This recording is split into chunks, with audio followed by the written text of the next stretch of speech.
आज एक बहुत ही इंपॉर्टेंट लेक्चर के अंदर हम लोग बात करेंगे। बहुत सारे क्वेश्चन मैं देखता हूँ एसएससी, जेई में, एई में, इवन गेट में भी क्वेश्चंस आ जाते हैं कभी कभी कि अगर एक्साइटेशन लॉस्ट हो गया तब क्या होगा, या प्राइम मूवर हटा दिया तो क्या होगा, या चल रहा था अल्टरनेटर और किसी भी तरीके का कोई पर्टिकुलर पार्ट अगर हटा दिया तो वो कैसे बिहेव करेगा। ठीक है, तो आज इस लेक्चर के अंदर बहुत डिटेल में जानेंगे इन सबको। साथ ही साथ बेसिक कॉन्सेप्ट समझेंगे, synchronous motor, synchronous generator, induction, इन सबको थोड़ा अच्छे से स्टडी करेंगे। और इस क्वेश्चन की हम लोग तह तक जाएंगे, जैसा कि हमारा काम है। एकदम लॉजिकल रीजनिंग आपको दूंगा, कुछ भी रटने की ज़रूरत नहीं कि ऐसा होगा तो क्या होगा और ऐसा क्यों होगा, ये भी हम लोग इसके ऊपर चर्चा करेंगे। तो चलिए शुरू करते हैं, बहुत कुछ सीखने को मिलेगा इस लेक्चर के अंदर। तो सबसे पहले अगर हम लोग बात करें सिंक्रोनस मशीन की, ठीक है, सिंक्रोनस मशीन जो होती है दो कैटेगरी में बांटी गई। एक था synchronous generator on the basis of, अगर हम बात करते हैं एनर्जी कन्वर्जन पे, तो अगर हम एनर्जी कन्वर्जन पे बात करेंगे तो अगर मैकेनिकल एनर्जी दे रहे हो और उसे इलेक्ट्रिकल एनर्जी में कन्वर्ट कर रहा है तो it is what we called generator, ठीक है, हमें पता है। और अगर कोई मशीन है जिसके अंदर हम लोग इलेक्ट्रिकल इनपुट देते हैं और आउटपुट में हमें मैकेनिकल मिलता है तो हम उसे कह देते हैं इट इज़ अ मोटर, ठीक है। ये मोटर हो गई और ये जनरेटर हो गया। नाउ जब ये काम सिंक्रोनस स्पीड पे होता है तो उसे हम कहते हैं सिंक्रोनस जनरेटर और अल्टरनेटर के नाम से जाना जाता है। ठीक है, तो अब ऐसे इसी तरीके से सिंक्रोनस मोटर हो गई, ठीक है। क्लियर हो गया यहाँ पे, इन दोनों चीज़ों को हमें बेसिक कॉन्सेप्ट समझ में आ गया। अच्छा, ये दोनों ही दो तरीके के हो सकते हैं, एक हो सकता है सिलेंड्रिकल रोटर और एक हो सकता है सेलिएंट रोटर, ठीक है। अगर अल्टरनेटर की बात करें तो सिलेंड्रिकल रोटर जो होता है ये बेसिकली इसको हम लोग यूज़ करते हैं थर्मल पावर प्लांट्स में, और इसको हम लोग टर्बो जनरेटर के नाम से भी जानते हैं, टर्बो जनरेटर। ये ऑलरेडी मैंने जो क्वेश्चंस कराए हैं, जो लेक्चर्स लिए हैं वहाँ पे इसके ऊपर ऑलरेडी लेक्चर कवर करा हुआ है, यहाँ पे हम लोग बेसिक कवर कर रहे हैं। ठीक है, तो टर्बो जनरेटर के नाम से भी जाना जाता है, ठीक है। और कहाँ यूज़ होता है, थर्मल पावर प्लांट्स में। सेलिएंट पोल रोटर जो होता है ये क्या होता है, ये स्लो स्पीड पे चलता है, इसका इस्तेमाल हम लोग करते हैं हाइड्रो पावर प्लांट्स में, इसीलिए इसको हाइड्रो जनरेटर के नाम से भी जाना जाता है, हाइड्रो जनरेटर। समझ में आ रही बात ये। तो these are the major two differences. इसी तरीके से सिंक्रोनस मोटर दो तरीके की, सिलिंड्रिकल रोटर ये तेज आरपीएम पे चलती हैं, सेलिएंट रोटर ये हल्के आरपीएम पे चलती हैं पर इसमें पोल्स, नंबर ऑफ पोल्स ज़्यादा होते हैं। इसी तरीके से सिलिंड्रिकल रोटर में नंबर ऑफ पोल्स दो होंगे या चार होंगे, सेलिएंट में कितने भी हो सकते हैं, डिपेंड्स ऑन द कि कितनी तुम्हारी स्पीड कम है। तो स्पीड कम है तो पोल्स बढ़ा के हम लोग 50 हर्ट्ज को मेंटेन रखते हैं। This is the basic concept. Now अगर हम बात करते हैं इंडक्शन मशीन की, तो इंडक्शन मशीन भी दो कैटेगरी में बांटी जाती है। इंडक्शन मशीन मींस ये काम करती हैं इंडक्शन पे, फैराडे के लॉ ऑफ इंडक्शन और लेंज लॉ, इन दोनों लॉ के ऊपर ये मोटर काम, मशीनें काम करती हैं, ठीक है। तो सबसे बड़ी बात ये है कि सिंक्रोनस स्पीड पर नहीं चलती है, यानी कि इनके रोटर की स्पीड कभी भी सिंक्रोनस स्पीड के बराबर नहीं होगी, ज़्यादा हो सकती, कम हो सकती, आगे स्टडी करेंगे। तो ये भी दो कैटेगरी में होते हैं, first one is the induction generator, second one is the induction motor. तो ये दो कैटेगरी पॉसिबल हैं। इंडक्शन जनरेटर दो तरीके के हो सकते हैं, squirrel cage and slip ring induction generator. अब देखो स्क्विरल केज कह लो या इंडक्शन, देखो सबसे पहले बेसिक समझ लो। जब भी हम इंडक्शन मशीन की बात करते हैं तो उसका जो स्टेटर होता है वहाँ पे तो हम लोगों ने थ्री फेज वाइंडिंग दे रखी होती, 120 डिग्री स्पेस अपार्ट, आर, ठीक है, वाई, बी। तो ये थ्री फेज हमने सप्लाई दे दी 120 डिग्री स्पेस अपार्ट, कोई दिक्कत नहीं है। लेकिन जब रोटर की बात करते हैं तो इंडक्शन को ऑपरेट करने के लिए इंडक्शन मशीन मतलब इंडक्शन मोटर का बेसिक प्रिंसिपल ही यही है कि जो रोटर है वो तुम्हारा क्लोज सर्किट में होना चाहिए। तो रोटर को क्लोज करने के दो तरीके, या तो हम रोटर के जो बार्स हैं, हमारे रोटर की जो वाइंडिंग्स है या रोटर के जो बार्स हैं, कॉपर बार्स, उनको हम आपस में शॉर्ट कर दें वाया वाया केज, या कह सकते हो वाया कॉपर रिंग। तो वो क्या होता है, कुछ केज की तरह दिखता है, इसीलिए इसको हमने नाम दे दिया स्क्वायरल केज इंडक्शन मोटर या इंडक्शन जनरेटर, ठीक है। तो अगर हम लोग जो रोटर है, समझ में आ रही बात ही, क्लियर हो रहा है। तो इंडक्शन मशीन का जो रोटर होता है उसको हमें क्लोज सर्किट में करना होता है, शॉर्ट करना होता है। तो दो तरीके, एक तो हम उसे वहीं पे शॉर्ट कर दें कॉपर रिंग से, इसको हम कह देंगे स्क्वायरल केज। और दूसरा क्या तरीका होता है कि जो रोटर की जो बार्स हैं या रोटर की जो वाइंडिंग है उसे बाहर ले जाके वाया रेजिस्टेंस हम लोग उन्हें शॉर्ट करें। तो ये जो मेथड होता है this is what you called slip ring induction machine, ठीक है। क्लियर हो गया। तो रोटर को हमने कैसे शॉर्ट करा है, तो इंडक्शन मशीन जो होती है इसकी जो कैटेगराइजेशन होती है, पहली कैटेगराइजेशन यहाँ पे जो मैंने करी है वो तो यही है कि भाई मैकेनिकल को इलेक्ट्रिकल में और इलेक्ट्रिकल को मैकेनिकल के बेसिस पे, तो मोटर एंड जनरेटर बन गए। देन जो सेकेंडरी कॉन्फ़िगरेशन होती है या सेकेंडरी जो वेरिएशन आता है वो ऑन द बेसिस ऑफ कि रोटर की जो वाइंडिंग है उसे कैसे शॉर्ट करा है। अगर केज बना के शॉर्ट कर दिए कॉपर बार से, कॉपर रिंग से, तो वो स्क्वायरल केज हो गई। और बाहर निकाल के स्लिपरिंग के थ्रू, अब देखो अगर तुम्हें सप्लाई को बाहर निकालना है तो वाया रोटर तुम्हारा रोटेटिंग है, ठीक है। और रेजिस्टेंस या सप्लाई जो है बाहर से दे रहे हो वो क्या है, वो स्टैटिक है। तो अब रजिस्टर्स तुम्हारे स्टैटिक हैं, दीज रजिस्टर्स आर स्टैटिक, और रोटर रोटेटिंग है। तो एक हम, मैंने कई बार लेक्चर में कवर करा है, जब भी हम किसी स्टैटिक पार्ट को रोटेटिंग पार्ट से जोड़ते हैं तो वी नीड स्लिप रिंग्स, ठीक है, स्लिप रिंग हम लोग यूज़ करते हैं, तो इसीलिए यहाँ पे हमने स्लिप रिंग का इस्तेमाल होगा, तो 3 स्लिप रिंग लगेंगे क्योंकि हम पोलैरिटी मेंटेन रखनी है। So this is the concept of slip ring induction machine. समझ में आ रही बात ये? तो अब देखो ये दोनों काम हम कर सकते हैं जनरेटर में भी, तो जनरेटर भी स्क्वायरल केज हो सकते हैं, स्लिप रिंग हो सकते हैं, इसी तरीके से इंडक्शन मोटर भी स्क्वायरल केज हो सकती है और स्लिप रिंग इंडक्शन मोटर हो सकती है। So this is the basic concept. तो अगर हम लोग और डिटेलिंग के अंदर जाएं तो सिंक्रोनस मोटर की अगर हम बात कर लें तो सिंक्रोनस मोटर क्या होता है, these are known as doubly excited, इसको हम लोग डबली एक्साइटेड कहते हैं। सिंगली एंड डबली एक्साइटेड के ऊपर ऑलरेडी एक बहुत ही फेमस लेक्चर मेरा पड़ा हुआ है, जाके देखना डीसी मशीन की सीरीज में। तो डबली एक्साइटेड मशीन मतलब डबल एक्साइटेशन दे रहे हो, तो इसके स्टेटर के ऊपर, सिंक्रोनस मोटर के स्टेटर पे हम देते हैं 3 फेज सप्लाई, और रोटर पे जो वाइंडिंग होती है, रोटर पे हम लोग करते हैं फील्ड वाइंडिंग, स्टेटर पे करते हैं आर्मेचर वाइंडिंग। तो आर्मेचर वाइंडिंग पे एसी दे देते हैं 3 फेज, और रोटर जो होता है उस पर हम लोग फील्ड वाइंडिंग करते हैं और वहां दे देते हैं डीसी। ठीक है, समझ में आ रही बात ये? सो this is the basic concept. तो हमें ये हो गई तुम्हारी सिलेंड्रिकल रोटर अगर है।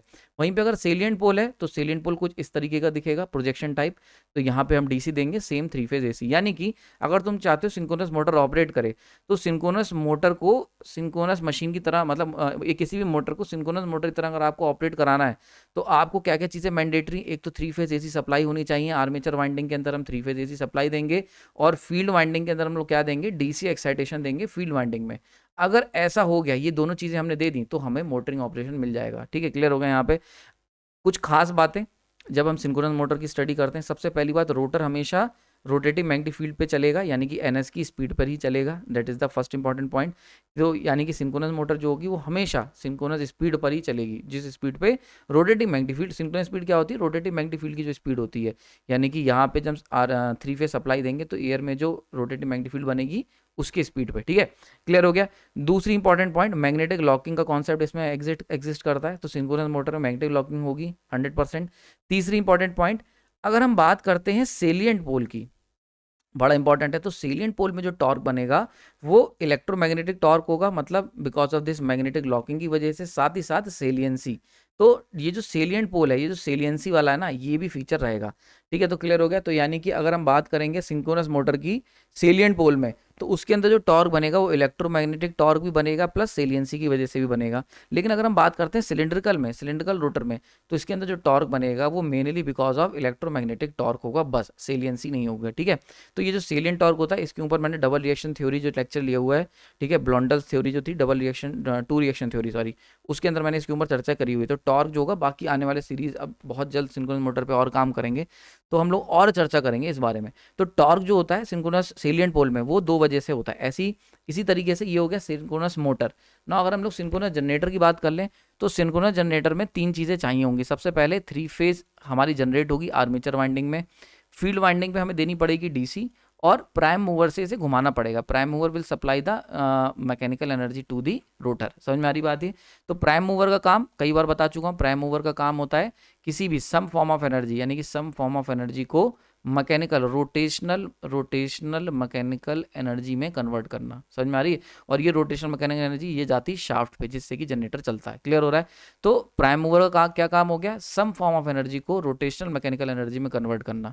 ठीक है, क्लियर हो गया यहाँ पे? तो प्राइम मूवर जो है तुम्हारा, ये बेसिकली टरबाइन ही होती है ज़्यादातर केस में, steam turbine, hydro turbine, wind turbine, these are all called prime movers. अगर तुम घर के पड़ोस में, घर के पास जो तुम हरे रंग का जनरेटर लगाते हो ना, ग्रीन कलर का जनरेटर जिसे शादियों में लगाते हैं, तो उसमें डीजल इंजन जो लगा होता है, डीजल क्यों डाल रहे हो, डीजल डाला जाता है प्राइम मूवर को चालू करने के लिए, तो diesel engine will act as a prime mover. Clear हो गया यहाँ पे? लैब की बात कर लेते हैं, तो लैब के अंदर डीसी मशीन का इस्तेमाल हम लोग करते हैं as a DC motor, sorry machine है, डीसी मोटर का इस्तेमाल करते हैं एज अ प्राइम मूवर।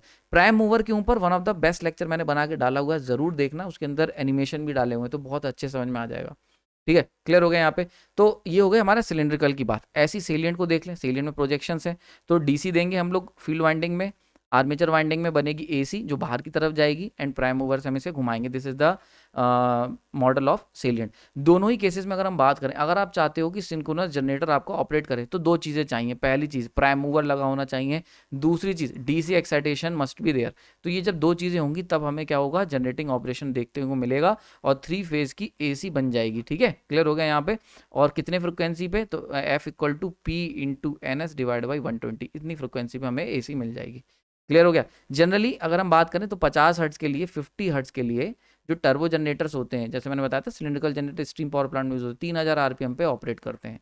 ठीक है, क्लियर हो? ओके, नाउ इसके बारे में भी 3 बातें समझ लो। सबसे पहली बात कि रोटर की जो स्पीड होगी वो हमेशा सेम आरएमएफ के बराबर होगी, rotate magnetic field, and it is equal to the NS, NS equal to 120 F by P. ये बहुत ही पूछे जाने वाला क्वेश्चन है।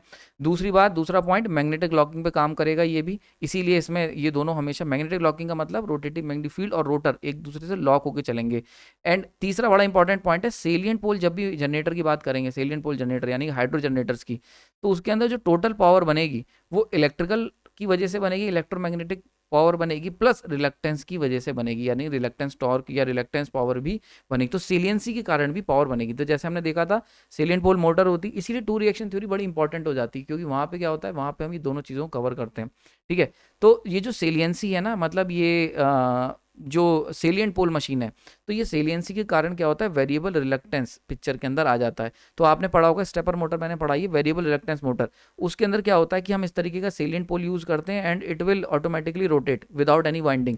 तो ये वेरिएबल, जो वेरिएबल रिलक्टेंस है, वेरिएबल रिलक्टेंस क्यों है, क्योंकि अगर इस पर्टिकुलर पोर्शन में देखोगे तो यहाँ का रिलक्टेंस बहुत हाई है, और इस वाले पोर्शन में देखोगे रिलक्टेंस क्या होता है, रिलक्टेंस होता है एयर का opposition, air opposition towards magnetic flux. तो मैग्नेटिक फ्लक्स सेटअप होने में जो एयर अपोजिशन देती है, जैसे इलेक्ट्रिक फील्ड यानी करंट, अगर हम बात करें इलेक्ट्रिक फील्ड सेटअप करने में रेजिस्टेंस अपोजिशन देता है, वैसी मैग्नेटिक फ्लक्स सेटअप होने के लिए एयर जो रिलक्टेंस, एयर या कोई भी मटेरियल जो अपोजिशन ऑफर करता है वो will act as a reluctance. ठीक है, तो यहाँ पे क्या होता है, यहाँ पे रिलक्टेंस होगा एस, तो क्योंकि एयर गैप कम है तो रिलक्टेंस कम होगा, तो यानी कि यहाँ पे वेरिएबल रिलक्टेंस हो गया, और यहाँ पे क्या है, रिलक्टेंस ज्यादा है। तो क्या है, वेरिएबल रिलक्टेंस है, तो इसकी वजह से भी एक टॉर्क पिक्चर में आ जाता है, and it is what you called variable reluctance torque या वेरिएबल रिलक्टेंस पावर। ठीक है, क्लियर हो रहा है यहाँ पे? तो रिलक्टेंस पावर हो गई और इलेक्ट्रोमैग्नेटिक पावर हो गई। अच्छा, इसका बड़ा अच्छा इंपैक्ट देखने को मिलता है अगर हम जनरली बात करें ऑपरेटिंग कैरेक्टरिस्टिक कर्व की। तो अगर कोई सिलिंड्रिकल रोटर की बात करें तो इसका पावर ऑपरेटिंग कर्व हमें ये मिलेगा, यानी कि 90 डिग्री डेल्टा लोड एंगल जब 90 डिग्री बराबर होगा तो मैक्सिमम पावर बनेगी। ठीक है, पी मैक्सिमम बनेगी। लेकिन जब हम बात करते हैं सेलियंट पोल में, तो इसके अंदर क्या होता है, रिलक्टेंस टॉर्क की वजह से पावर मैक्सिमम बनेगी 45 डिग्री पर। ठीक है, 45 डिग्री पर, और इलेक्ट्रोमैग्नेटिक टॉर्क की वजह से जो पावर बनेगी वो बनती मैक्सिमम तुम्हारी 90 डिग्री पे। ठीक है, 90 डिग्री पे। तो इसीलिए अगर हम दोनों को मिलाएं तो हमें कुछ ये कर्व देखने को मिलता है। ठीक है, क्लियर हो रहा है यहाँ पे? तो यानी कि अगर हम बात करें सेलियंट पोल जनरेटर की, तो सेलियंट पोल जनरेटर में जो पावर मैक्सिमम है वो कब मिलेगी, वो लेस देन 90 डिग्री पे मिलेगी। क्यों? क्योंकि रिलक्टेंस पावर जो होगी ये मैक्सिमम होगी 45 पे। ठीक है, क्लियर हो गया यहाँ पे? तो ये बड़ा इंपॉर्टेंट पार्ट है, बहुत बार पेपर में आता है। 60 से 70 डिग्री के बीच में समथिंग कुछ हमें मिलता है, 60 से 70 के आसपास हमें मिलेगा, मतलब less than 90 degree is the correct answer. तो सेलियंट पोल जब हम जनरेटर की बात करेंगे तो रिलक्टेंस की वजह से क्या होता है कि पावर जो मैक्सिमम मिलनी है वो लोड एंगल 90 से पहले ही मिलने लगती है। ठीक है, तो that is the important different concept जो पेपर में आए हुए हैं। क्लियर हो गया यहाँ पे? तो सिंक्रोनस जनरेटर भी क्लियर हो गया। नेक्स्ट हम बात कर लेते हैं इंडक्शन मोटर। अब इंडक्शन मोटर की बात कर लो तो दोनों बना दी। स्क्वायरल केज में क्या है कि यहीं पे मैंने शॉर्ट कर दिया, देख सकते हो हमने क्या करा है, कॉपर रिंग लगा के इसको शॉर्ट कर दिया है। और अगर हम दूसरी बात करें तो स्लिप रिंग, स्लिप रिंग में हमने क्या करा है कि जो रोटर की वाइंडिंग है, जो रोटर की वाइंडिंग है उसे यहाँ पे 3 रिंग लगाए हुए हैं, दीज आर द 3 रिंग्स, इसीलिए इसका नाम पड़ा स्लिप रिंग। और इससे हमने पावर बाहर ले जाके यहाँ पे रेजिस्टेंस लगाए हुए, दीज आर बेसिकली। अब देखो रेजिस्टेंस में इस तरीके का एरो लगाया गया, ये एरो क्या दिखा रहा है, ये बता रहा है वेरिएबल रिलक्टेंस है, it is a variable reluctance. Clear हो रहा है यहाँ पे? तो ये एरो दिखा रहे हैं वेरिएबल रिलक्टेंस, तो हमने क्या करा है, इनको बाहर ले जाके शॉर्ट करा है वेरिएबल रिलक्टेंस से। इसके बहुत सारे फायदे हैं, जब मैं इंडक्शन मोटर कवर करूंगा जो कि मोस्ट अवेटेड सीरीज है, तो उसके अंदर हम इसको कवर करेंगे कि क्यों आखिर ये कर रहे हैं, एक्स्ट्रा कॉम्प्लिकेंस क्यों बढ़ा रहे हैं। और आपको यकीन बता दूं, सबसे ज़्यादा यूज़ होने वाली मोटर भी यही है। ठीक है, तो स्लिप रिंग इंडक्शन मोटर ही हम लोग मेनली यूज़ करते हैं। ठीक है, तो बात करेंगे इसकी। अच्छा, दोनों ही केसेस में अगर आपको चाहते हैं कि इंडक्शन मोटर तुम्हारी अच्छे से काम करे तो 2 चीज़ों का ध्यान रखना पड़ेगा। एक तो 3 phase supply, 3 phase AC supply होनी चाहिए, जो कि हमने दे रखी है। दूसरा, क्लोज्ड रोटर वाइंडिंग, यानी कि रोटर वाइंडिंग क्लोज होनी चाहिए। अब ये क्लोज चाहे तुम कॉपर रिंग से करो as in case of squirrel cage, और या फिर तुम इसे क्लोज करने के लिए स्लिप रिंग का इस्तेमाल करो, स्लिप रिंग और वेरिएबल रिलक्टेंस की मदद से इसे क्लोज करो। तो वाइंडिंग, लेकिन क्या इंपॉर्टेंट है कि वाइंडिंग मस्ट बी क्लोज्ड, तो क्लोज रोटर वाइंडिंग होनी चाहिए। अगर ये दोनों चीजें मिल गई, ठीक है, 3 फेज एसी सप्लाई। अब देखो 3 फेज एसी सप्लाई मैंने लिखा है, इसका मतलब ही यही है कि 3 फेज होंगे 120 degree space apart and 120 degree phase apart. तो ये चीज़ बार बार मैं नहीं बताऊंगा, ये बात ध्यान रखना। 3 फेज एसी सप्लाई का मतलब ये होता है कि 120 डिग्री स्पेस, यानी कि आर वाई बी, तो 120 डिग्री स्पेस और आर वाई बी, ये 120 डिग्री फेज, दोनों में ये चीज़ें अपार्ट होती हैं। So these are the important case. ठीक है, तो ये दो चीजें अगर दे दी तो तुम्हारा इंडक्शन मोटर की चल पड़ेगी। ठीक है, इंपॉर्टेंट पॉइंट क्या है, दो पॉइंट इंपॉर्टेंट है। एक तो कभी भी रोटर की स्पीड एनएस को टच नहीं कर पाएगी, क्यों? क्योंकि मैग्नेटिक लॉकिंग इसमें एग्जिस्ट नहीं करती। मैग्नेटिक लॉकिंग एग्जिस्ट नहीं करती तो ये हमेशा लेस देन एनएस रहेगा। और इसके पीछे रीजन भी है, क्योंकि देखो ये है इंडक्शन। अब इंडक्शन आपको पता है, इंडक्शन तभी काम करेगा when there is a relative motion. ठीक है, या रिलेटिव स्पीड होगी। अब रिलेटिव स्पीड या रिलेटिव मोशन होगा तभी तो इंडक्शन होगा। अगर दोनों सेम स्पीड पे चलेंगे तो रिलेटिव मोशन जीरो हो गया, तो इट विल नॉट वर्क। तो रिलेटिव मोशन कब होगा? जब हमारी स्पीड इससे एनएस से पीछे रहेगी। अगर सेम आ जाओगे तो फ्लक्स कटिंग एक्शन जीरो हो जाएगा। इसको हम कवर करेंगे अच्छे से इंडक्शन मोटर में। ठीक है, तो एक तो इंपॉर्टेंट समझ लो कि रोटर की स्पीड कभी भी एनएस को टच नहीं करती, हमेशा कम रहती है। दूसरा, स्लिप एंड इंडक्शन। ठीक है, तो ये दो कॉन्सेप्ट इसमें रहते हैं। एक तो स्लिप एग्जिस्ट करती है। स्लिप क्या होता है कि रोटर की स्पीड एनएस से कितनी कम है। ठीक है, इसका परसेंटेज में term divide by NS, so it is a percentage term. तो मान के चलते हैं 4% स्लिप है, इसका मतलब रोटर की स्पीड जो है वो सिंक्रोनस स्पीड से 4% पीछे चल रही है, तो 4% का लैग है। So this is what we call slip. एक तो एग्जिस्ट करेगी इंडक्शन मोटर में, उसका एक अभिन्न अंग है। और दूसरा, इंडक्शन का कॉन्सेप्ट जो है ये होगा। तो जब तक इंडक्शन होगा तब तक इंडक्शन मोटर रन करेगी, अगर इंडक्शन नहीं होगा तो ये रन नहीं करेगी। So these are the important parameters. इसी तरीके से अगर इंडक्शन जनरेटर की बात कर लें, this is a very important part. Induction generator में क्या होता है, इंडक्शन जनरेटर में एक चीज और बढ़ जाती है। सबसे पहले इंडक्शन जनरेटर में एक तो तुम्हें 3 फेज एसी सप्लाई देनी पड़ेगी, समझ रहे हो?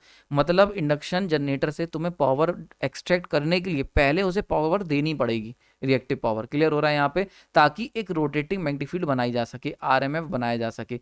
अगर नहीं दोगे तो इंडक्शन जनरेटर नहीं चलेगा। तो हमें एक 3 फेज एसी कनेक्शन चाहिए, that is the biggest disadvantage. इसीलिए हम लोग इंडक्शन जनरेटर यूज नहीं करते, जनरल यूज नहीं करते हैं। समझ में आ रहा है? क्योंकि इसको चालू होने के लिए पहले 3 फेज एसी सप्लाई देनी पड़ेगी। जब ये चल जाएगा, पावर बन जाएगी, तो पावर की डायरेक्शन रिवर्स हो जाती है। तो जब सिंक्रोनस जनरेटर पूरा फुली ऑपरेटेड हो जाता है तब ये देने लगता है पावर। ऐसा नहीं जनरेटर है तो पावर देगा, पर इनिशियल केसेस में हैवी रिएक्टिव पावर इसे खींचता है। That is the main disadvantage. तो 3 फेज एसी कनेक्शन चाहिए, साथ ही साथ प्राइम मूवर चाहिए होगा। प्राइम मूवर क्यों चाहिए होगा अभी बताऊंगा। प्लस क्या चाहिए, शॉर्ट सर्किट रोटर वाइंडिंग। तो शॉर्ट सर्किट रोटर वाइंडिंग और 3 फेज कनेक्शन बिल्कुल मोटर का है। ये तो इंडक्शन मोटर का ही हो गया, एक प्राइम मूवर और जुड़ गया। ठीक है, अब प्राइम मूवर की क्या आवश्यकता पड़ गई? तो देखो जनरेटर तब काम करता है, इंडक्शन जनरेटर, जब उसकी रोटर की स्पीड सिंक्रोनस स्पीड से ज्यादा हो जाती है। यानी कि कभी भी अगर इंडक्शन जनरेटर, जब इंडक्शन मोटर अगर है उसके अंदर रोटर घूम रहा है, अभी हमने पीछे देखा तो इंडक्शन मोटर के अंदर जो रोटर की स्पीड थी वो हमेशा कम थी एनएस से। अब अगर मैं किसी भी तरीके से इस रोटर की स्पीड को बढ़ा दूं एनएस से, तो क्या होगा? Then induction motor will work as a induction generator. That is the important concept. Clear हो गया यहाँ पे? समझ में आ रही? तो अब ये कैसे कर सकते हो? इसके लिए हमें जरूरत पड़ेगी प्राइम मूवर की, यानी कि एक्सटर्नल मैकेनिकल पावर की। एक्सटर्नल मैकेनिकल पावर तभी तो कर पाओगे। देखो इंडक्शन मोटर की बस की बात नहीं है कि वो सिंक्रोनस स्पीड को पार कर जाए, क्यों? क्योंकि सिंक्रोनस स्पीड से ही तो वो रोटर में स्पीड आ रही है, एनएस। और रोटर की स्पीड, एनएस जो है सिंक्रोनस स्पीड पे जो रोटेटिव मैग्नेटिक फील्ड है, उसी की वजह से तो फ्लक्स कटिंग एक्शन हो रहा है और इंडक्शन हो रहा है। तो रोटर तुम्हारा कभी भी उसको सरपास नहीं कर सकता खुद से। तो इसके लिए तुम्हें क्या करना पड़ेगा? सहायता लेनी पड़ेगी, एक्सटर्नल मैकेनिकल सहायता लेनी पड़ेगी। एंड ये जो एक्सटर्नल मैकेनिकल हेल्प है, this will provided by the prime mover. तो इसीलिए प्राइम मूवर की हमें जरूरत पड़ती है ना। अब जैसे ही प्राइम मूवर लगता है इसके अंदर, तो प्राइम मूवर क्या करता है? एक्सटर्नल पुश करके रोटर की स्पीड को एनएस से पार करा देता है। तो अभी तक एनआर जो थी वो एनएस से पीछे थी, लेकिन अब क्या करता है? प्राइम मूवर की मदद से ये हम लोग एनएस के आगे निकल जाते हैं। इसीलिए जो रोटर होता है इंडक्शन जनरेटर में, it will run at super synchronous speed. समझ में आ रही है? तो सुपर सिंक्रोनस मतलब अबव सिंक्रोनस, यहाँ पे दे रखा है एनआर ग्रेटर देन एनएस। तो जब हम लोग जो तुम्हारा रोटर है, जब वो सिंक्रोनस स्पीड से ऊपर पर रन करने लगता है, सुपर सिंक्रोनस स्पीड पे, then it will act as a synchronous generator. और वो इंडक्शन जनरेटर, और क्या होगा? सारी पावर जो होगी वो आउट जाने लगेगी। अभी तक जो हम इन ले रहे थे वो हम देने लगेंगे, तो डिलीवर होने लगेगा। तो डायरेक्शन ऑफ पावर रिवर्स हो जाएगी। क्लियर हो गया? स्लिप अगर बात कर लें तो स्लिप नेगेटिव हो जाती है। स्लिप नेगेटिव क्या मतलब है? मैंने बताया था, स्लिप क्या होती है तुम्हारी? एनएस माइनस एनआर होती है, divide by NS. This is the slip. Now अब देखो यहाँ पे, जब रोटर की स्पीड ज्यादा हो जाएगी तो अगर एनआर ग्रेटर हो गया एनएस से, तो नेगेटिव आ जाएगा answer. That is a simple concept. ठीक है, तो अगर कोई कह रहा है इंडक्शन जनरेटर की स्लिप कैसी होती है, तो याद रखना नेगेटिव स्लिप होती है। ठीक है, तो नेगेटिव स्लिप एंड इंडक्शन, ये दोनों चीजें रहनी चाहिए, तब इंडक्शन जनरेटर वर्क करेगा। सो अब तक मैंने सिंक्रोनस जनरेटर मोटर और इंडक्शन जनरेटर मोटर कवर कर दिया। अब हम लोग बात करेंगे इंडक्शन जनरेटर के अंदर अगर एक्साइटेशन लॉस्ट हो गया। उससे पहले एक कॉन्सेप्ट और है, इन्फानाइट बस। इन्फानाइट बस का बड़ा इंपॉर्टेंट रोल है। देखो इन्फानाइट बस क्या है एक्चुअली, हुआ क्या, हम जब भी पूरी जिंदगी हमारी निकल गई वोल्टेज सोर्स को आइडियल बनाने में। आइडियल वोल्टेज सोर्स कौन से होते हैं? ऐसे वोल्टेज सोर्स जिससे तुम कितना भी लोड ले लो, कितना भी लोड लगा लो, लोड मतलब कितना भी करंट एक्सट्रैक्ट कर लो, उसका वोल्टेज सेम का सेम बना रहे। समझ में आ रही बात है? सो हम पूरी जिंदगी पावर सिस्टम इंजीनियर्स ने पावर सिस्टम को आइडियल वोल्टेज सोर्स बनाने के लिए लगे रहे। अब देखो प्रैक्टिकल अगर वोल्टेज सोर्स की बात करें तो उसके अंदर क्या होता है, मान के चलते हैं तुम जनरेटर लाए, तो जैसे जैसे हम लोग लोड करंट बनाते हैं वैसे वैसे वोल्टेज ऐसे करके डिप होने लगता है। समझ में आ रही? This is the practical voltage source. तो कोई भी जनरेटर है जो वोल्टेज सोर्स की तरह वर्क कर रहा है, तो जैसे जैसे उसमें लोड करंट बढ़ाओगे वैसे वैसे उसका वोल्टेज डिप हो जाएगा। अब अगर तुम्हें इस डिपिंग को रोकना है, this is what we called voltage dip. अब इस वोल्टेज डिप को रोकना है तो क्या करेंगे हम लोग, पैरेलल ऑपरेशन करा जाता है। पैरेलल ऑपरेशन करके हम लोग क्या करते हैं, इस डिप को कम करते रहते हैं। तो ये डिप क्या होगा, ऊपर की तरफ हम लोग मूव करते हैं। जितने ज़्यादा जनरेटर पैरेलल में लगे होंगे उतना ज़्यादा मूव कर जाएंगे। नाउ अगर मैं चाहता हूँ कि आइडियल वोल्टेज सोर्स बन जाए, यानी कि बिल्कुल कोई डिपिंग ना आए, चाहे कितना करंट मांग लिया जाए, चाहे इन्फानाइट करंट मांग लिया जाए, तो इसके लिए क्या ज़रूरी, इसके लिए मुझे इन्फानाइट जनरेटर पैरेलल में लगाने पड़ेंगे। और यहीं से पिक्चर में जन्म हुआ इन्फानाइट बस का। इसके ऊपर बढ़िया सा लेक्चर अभी और तैयार करूंगा। वैसे तो ब्रीफ में समझ लो, आने वाले समय में इन्फानाइट बस के ऊपर एक डिटेल्ड लेक्चर तैयार करूंगा कि कहाँ से कॉन्सेप्ट आया, ये सब वहाँ पे चर्चा करेंगे, लेकिन आपको पहले ही मैं बता दे रहा हूँ इस लेक्चर में। ठीक है, क्लियर हो गया यहाँ पे? तो अब क्या है कि ये जो डिप है ना, इसको खत्म करने के लिए हम लोगों ने क्या करा, इन्फानाइट नंबर ऑफ जनरेटर को पैरेलल में जोड़ना शुरू करा, और यहीं से जन्म हुआ इन्फानाइट। तो एक्चुअल में इन्फानाइट मतलब लार्ज नंबर। ठीक है, इन्फानाइट तो कुछ होता नहीं है, इमेजिनरी टर्म है, तो इन्फानाइट का मतलब हो गया very large number of alternators. तो इसके अंदर हम लोग क्या करते हैं, जब बहुत ज़्यादा नंबर ऑफ अल्टरनेटर्स को पैरेलल में जोड़ लेते हैं तो it will act as a infinite bus, उसको हम कह देते हैं। अब इसके फीचर्स क्या है इन्फानाइट बस के? सबसे पहला important feature, ideal voltage source वाला, वोल्टेज रिमेन कांस्टेंट। तो अगर इन्फानाइट बस है तो इसके अंदर से अगर मैं एक अल्टरनेटर हटा दूं या एक अल्टरनेटर ऐड कर दूं, वोल्टेज कांस्टेंट रहेगा। दूसरा, फ्रीक्वेंसी रिमेन कांस्टेंट, फ्रीक्वेंसी जो होगी वो भी कांस्टेंट रहेगी, चाहे लोड हटाया जाए या लगाया जाए, जनरेटर हटाए जाए लगाए जाए। ठीक है, क्योंकि हम ये मान के चल रहे हैं कि इन्फानाइट अल्टरनेटर कनेक्टेड है, तो कोई चेंज नहीं आएगा फ्रीक्वेंसी में। तो तीसरा important point, both voltage and frequency remain unaffected adding और सब्ट्रैक्टिंग एनी यूनिट। मतलब कोई अल्टरनेटर हटा रहे हो या कोई अल्टरनेटर ऐड कर रहे हो सॉरी, तो कोई अल्टरनेटर अगर हम लोग लगा रहे हैं या कोई अल्टरनेटर हटा रहे हैं, कोई वोल्टेज फ्रिक्वेंसी पे चेंज नहीं आएगा, constant voltage and frequency offer होगी। So these are the important characteristic जो कि इन्फानाइट बस की तुम्हें याद रखनी है। एक पॉइंट मैंने मेंशन नहीं करा, इनर्शिया भी लोग कहते हैं इन्फानाइट हो जाता है, तो ठीक है, तो इनर्शिया भी इन्फानाइट होगा, तो इसको भी ऐड कर लेना यहाँ पे, इन्फानाइट इनर्शिया। ठीक है, तो these are the very important points regarding infinite bus. तो जितना भी पढ़ा है ना, इसके ऊपर तुम्हें भर भर के क्वेश्चन मिल जाएंगे एसएससी जेई के एग्जाम्स में। ठीक है, क्लियर हो गया यहाँ पे? नाउ अब आते हैं अपने टॉपिक पे। तो हम केस कौन सा लेंगे? देखो आपको पेपर में जो केस मिलेगा बहुत इंपॉर्टेंट है, ये समझ लो, इसके बाद कोई गलती नहीं होगी, कुछ रटना नहीं पड़ेगा, बहुत ध्यान से समझना। पहला केस हम ले रहे हैं मोटर का। ठीक है, तो फर्स्ट केस है हमारा मोटर का केस है। ठीक है, मोटर का केस मतलब हम लोग क्या ले रहे हैं कि भैया हमारे पास एक बढ़िया सी सिंक्रोनस मोटर है और वो इन्फानाइट बस से जुड़ी हुई है। ठीक है, synchronous motor connected with the infinite bus. तो पहला हम लोग ये केस कंसिडर करने वाले हैं। अभी चार्ट को नीचे मत देखो, अभी जो मैं बता रहा हूँ बस उत्ते पे ध्यान दो। ठीक है, तो अब जरा केस के ऊपर चलते हैं। ठीक है, अब देखो सबसे पहले, अब मैंने बताया था आपको सिंक्रोनस मोटर को चलाने के लिए दो चीज़ें चाहिए। एक तो चाहिए डीसी एक्साइटेशन जो कि हम लोग फील्ड वाइंडिंग में दे रहे थे, और दूसरा चाहिए 3 फेज एसी सप्लाई। ये दो चीज़ें अगर होंगी वो हमें कहाँ से, तो हमारी मोटर जो होगी वो चलेगी। और 3 फेज एसी सप्लाई कहाँ से मिल रही है? वो मिल रही है इन्फानाइट बस से। ये हमें 3 फेज एसी सप्लाई दे रही है मोटर को। अब देखो दो केस हो सकते हैं। पहला केस हो सकता है कि तुम्हारा डीसी एक्साइटेशन ही फेल कर जाए, पेपर में पूछ लेगा एक्साइटेशन फेल कर गया। तो अगर मान के चलते हैं हमारा एक्साइटेशन जो हम लोग फील्ड वाइंडिंग दे रहे थे, एक तो ये केस हो सकता है। दूसरा केस हो सकता है कि सप्लाई ही फेल हो जाए, यानी कि यहीं पे कट आउट हो जाए। तो सबसे पहले हम पहला केस देखते हैं। देखो सप्लाई अगर मान के चलते हैं, अगर सप्लाई फेल हो गई, यानी कि अगर ये सप्लाई कट गई तो मोटर स्टॉप हो जाएगी, मोटर चलेगी नहीं यार, ऑब्वियस सी बात है।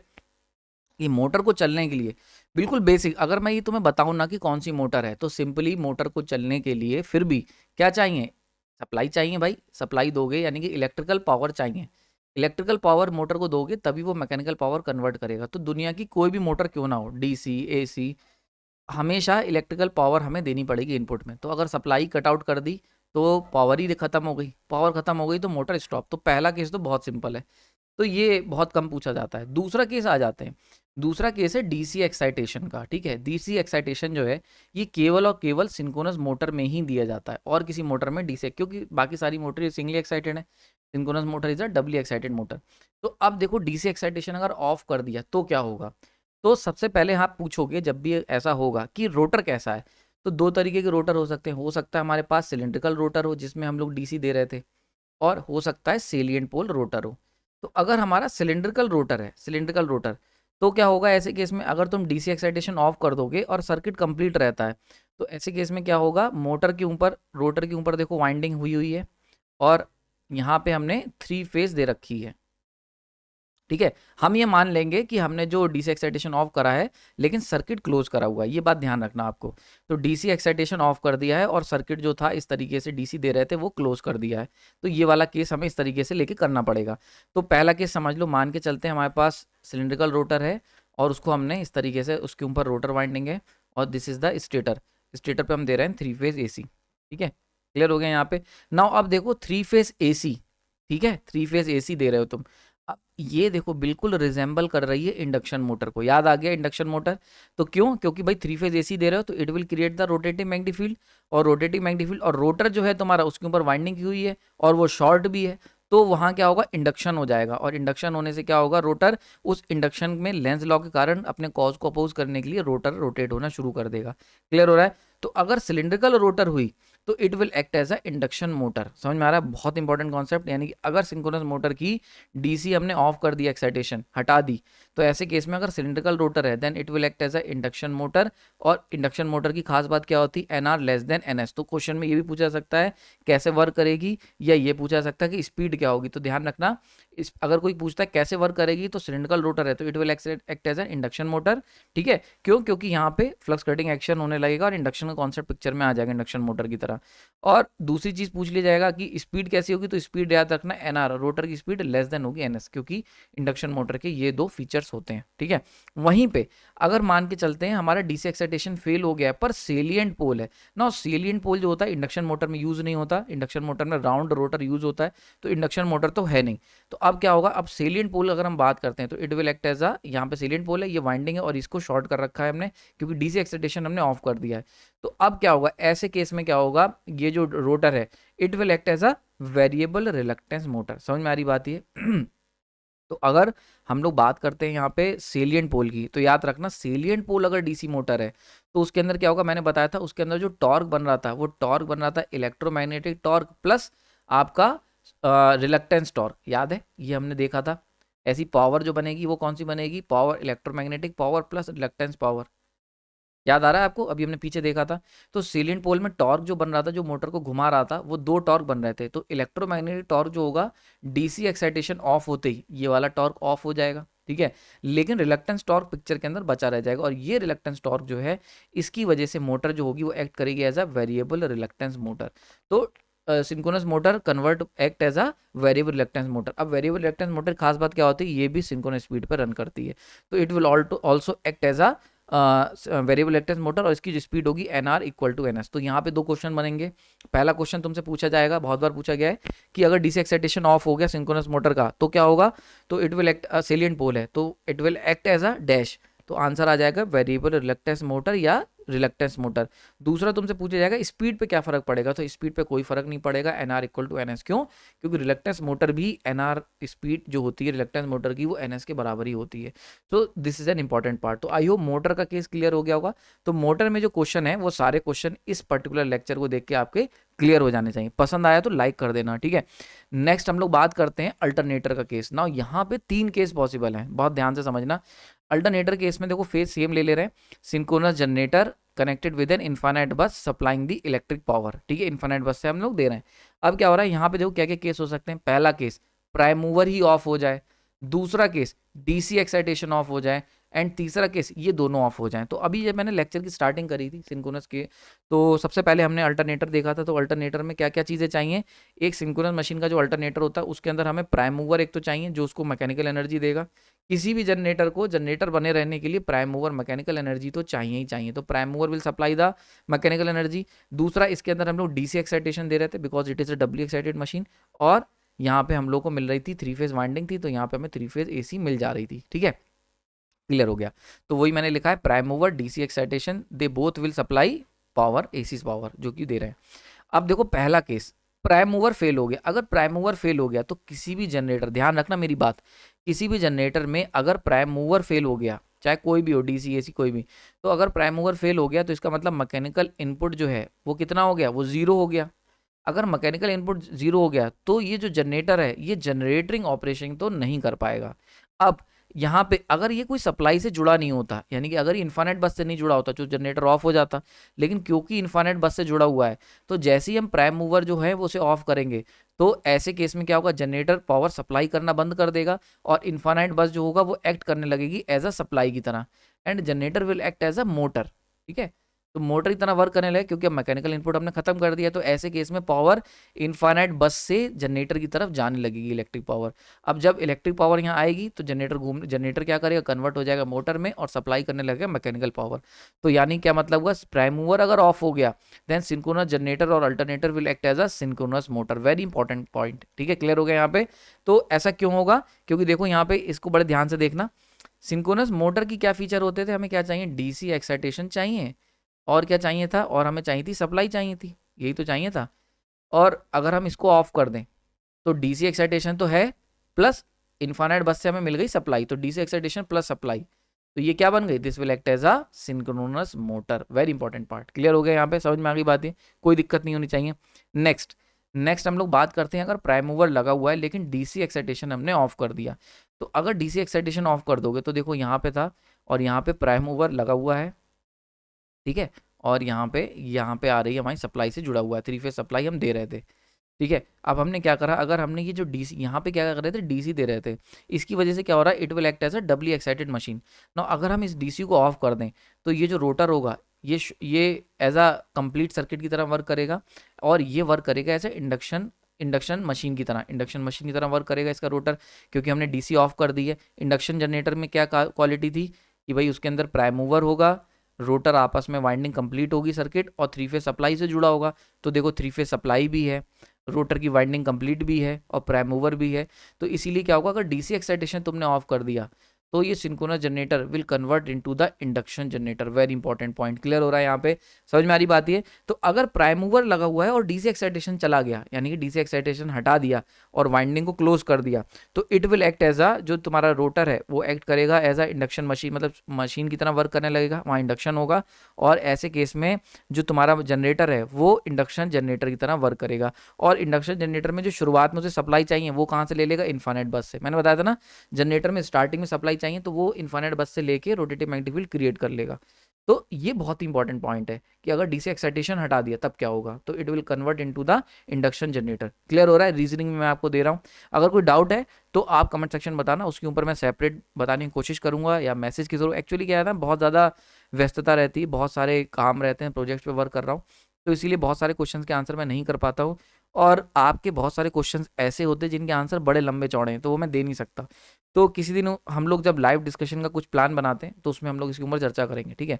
तो अगर आप चाहते हैं कि लाइव डिस्कशन करा जाए तो वहाँ पे मेरे को कमेंट सेक्शन में बता देना, उसके ऊपर कुछ प्लान करते हैं आने वाले समय में, ठीक है। तो क्लियर हो गया यहाँ पे। अच्छा, एक चीज़ और ध्यान रखना, इंडक्शन जनरेटर, जैसे ही इंडक्शन जनरेटर बनेगा सिंक्रोनस जनरेटर, तो रोटर की स्पीड सुपर सिंक्रोनस हो जाएगी, ध्यान रखना ये चीज़, ठीक है। सिंक्रोनस मोटर केस में तो रोटर की स्पीड सिंक्रोनस स्पीड ही रहेगी, लेकिन इंडक्शन जनरेटर बनती क्या होगा, एनआर ग्रेटर देन एनएस होगी, ठीक है, तभी ये इंडक्शन जनरेटर तरह वर्क करेगा। क्लियर हो गया यहाँ पे, समझ में आ गई होगी ना, ये दो चीज़ें क्लियर हो गई होंगी, इसमें किसी तरीके का डाउट नहीं होना चाहिए। अब तीसरा केस आता है कि दोनों ही फेल हो गए, मतलब प्राइम मूवर ही फेल हो गया और डीसी एक्साइटेशन भी, यानी कि अब क्या हुआ, मान के चलते हैं हमारे पास ये सिस्टम था, एंड ये हम दे रहे थे सप्लाई, और यहाँ पे जुड़ा था प्राइम मूवर, और यहाँ पे दे रहे थे डीसी।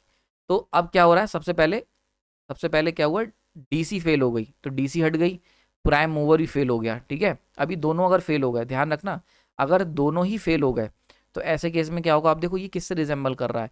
सबसे पहले समझो, अगर प्राइम मूवर हट गया तो किसी भी मशीन से अगर प्राइम मूवर हमने फेल कर दिया, प्राइम मूवर फेल होने का मतलब है मैकेनिकल इनपुट हटा दिया, तो सबसे पहले तो वो जनरेटर खत्म हो गया। अब क्योंकि इन्फानाइट बस से जुड़ा हुआ है और हमने मैकेनिकल एनर्जी हटा दी है, तो ये पावर लेने लग जाएगा and it will convert into the motor, कोई भी मोटर हो सकती है। तो पहली बात तो प्राइम मूवर अगर फेल हो रहा है और सप्लाई जुड़ी हुई है, ध्यान रखना बात, बहुत इंपॉर्टेंट बात बता रहा हूँ, अगर प्राइम मूवर हटा दिया और इन्फानाइट बस से कनेक्टेड है मशीन, तो it will act as a motor, पहले तो ये मोटर की तरह वर्क करेगी, तो ये तो हो गई मोटर। अब कौन सी मोटर होगी? तो देखो अगर हम इसमें डीसी दे रहे होते तो it will act as a synchronous motor, पर हम कह रहे हैं कि डीसी एक्साइटेशन भी हटा दिया है, तो डीसी एक्साइटेशन भी हटा दोगे then it will act as a induction motor. Clear हो रहा है यहाँ पे?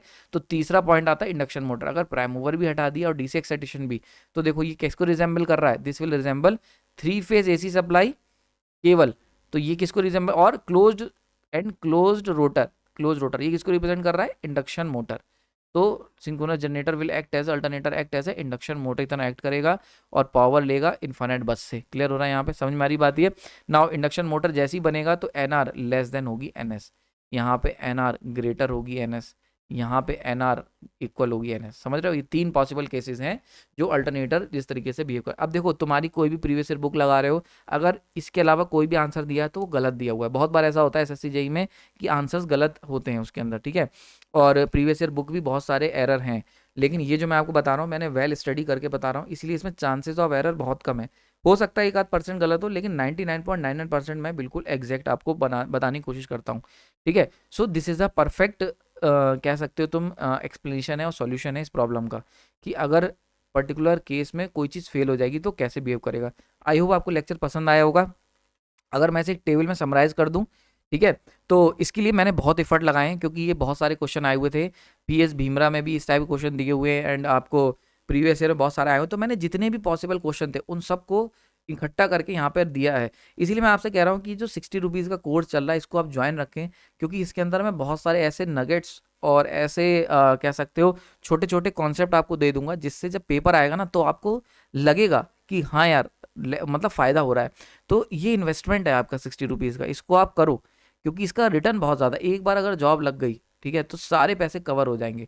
और मैं यहाँ पे आपसे यूं ही नहीं मांग रहा, बहुत ज़्यादा मैटर डिलीवर कर रहा हूँ एंड जस्ट 60 रुपीज़ उसके मैं चार्ज करता हूँ, बिकॉज एक्स्ट्रा मेहनत इसके लिए मेरे को करनी पड़ रही है, क्योंकि लेक्चर फ्री ऑफ कॉस्ट है, तो लेक्चर में मेहनत करनी पड़ रही, साथ ही साथ इन क्वेश्चंस के लिए भी एक्स्ट्रा टाइम देना पड़ रहा है। So that is the case. Now इस टेबल को बहुत अच्छे से एनालाइज कर लेते हैं। 3 फेज एसी अगर है और डीसी एक्साइटेशन है तो मशीन आपकी एक्ट करेगी सिंक्रोनस मोटर की तरह, ठीक है, और एनआर इक्वल टू एनएस रहेगा। अगर 3 फेज एसी है और डीसी एक्साइटेशन गायब हो गया तो क्या होगा? It will act as a induction motor अगर सिलिंड्रिकल रोटर है, और variable induction motor, variable induction motor नहीं, यहाँ पे वेरिएबल रिलक्टेंस मोटर, सॉरी इसको करेक्ट कर लेना, वेरिएबल रिलक्टेंस मोटर। मैं जब नोट्स अभी दूंगा इसके तो करेक्ट कर दूंगा। तो वेरिएबल रिलक्टेंस मोटर की तरह काम करेगी अगर सेलिएंट रोटर है, ये हमने कवर करा, ठीक है। एनआर इक्वल टू एनएस, और अगर इंडक्शन मोटर तो एनआर लेस देन एनएस। यहीं पे अगर हम बात कर लेते हैं जनरेटर की, तो अगर अल्टरनेटर है, अगर 3 फेज एसी आ रही है और प्राइम मूवर है, ठीक है, 3 फेज एसी है, प्राइम मूवर है, लेकिन हमने क्या करा? एक्साइटेशन हटा दिया, तो it will act as an induction generator. वहीं पे अगर डीसी एक्साइटेशन दिया हुआ है और प्राइम मूवर दिया हुआ है तो it will act as a synchronous generator. So these are the only possible cases जो कि अभी हमने जितने भी देखे। तो आप अगर इनमें से जो भी चीज़ें आपको दे रखी हैं वहाँ से इसको कवर कर लेना, ये रिलक्टेंस लिख लेना, ठीक है। तो ये चार्ट जो है, ये चार्ट मैंने बड़े ध्यान से बनाया है और इसको कवर करना, तो देखो आई होप सारी चीज़ें सही हो जाएंगी आपके। ये चार्ट आपको बस याद रखना है और सारे क्वेश्चंस हो जाएंगे, ठीक है। तो इसी तरीके के अगर आपको लेक्चर्स देखने हैं, साथ ही साथ अगर आपको इस लेक्चर की पीडीएफ चाहिए तो आप ग्रुप में जुड़े रहें, प्राइम ग्रुप में। और अगर आपको प्रीवियस ईयर के पेपर, प्रीवियस ईयर के क्वेश्चंस एमसीक्यू सॉल्व करने हैं तो जस्ट 60 रुपीज़ में आप इस ग्रुप में जुड़े रह सकते हैं। आपने अपना कीमती समय दिया उसके लिए धन्यवाद।